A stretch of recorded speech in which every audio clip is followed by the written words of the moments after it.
And men and women from the East are leading the way in the operation over Libya. Marines from Camp Lejeune are on board the USS Kearsarge as well as those from Cherry Point and New River. It's in the Mediterranean, supplying firepower, specifically with AV-8B Harriers. Now on your sides, Alex Friedman talked with some of those Marines today. Alex? Alan, Marines with the 26th MEU are now part of the Joint Task Force Odyssey Dawn. Over the weekend, Harrier jets led 2 airstrikes on Qadhafi forces, and Marines say it's worked out as planned. As of right now, spirits are high, and I think that comes from them knowing the impact they're having on the protection of Libyan civilians. Captain Richard Olsch has been there since Joint Task Force Odyssey Dawn started.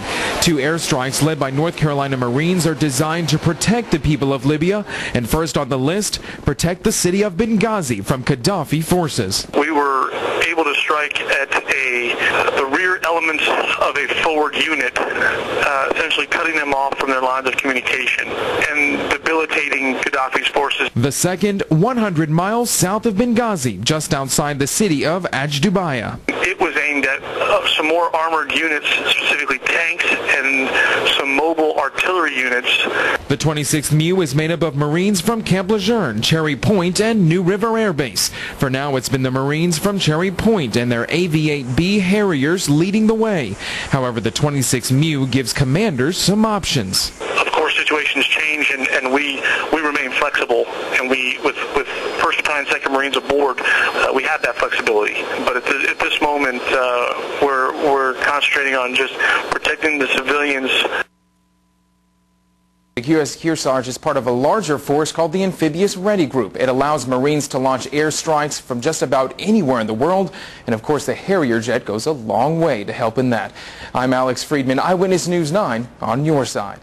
Thanks, Alex. And of course, the Harrier was developed by the British, but it has been embraced by the U.S. Marine Corps for sure. The British jump jet became the first successful vertical takeoff and landing attack jet. That was in the 1960s. The Marine Corps and the Navy began using the Harrier in 1985. There were dozens of crashes of the early version. Pilots considered the AV-8A version very hard to fly and very underpowered. It earned the nickname the Flying Pig.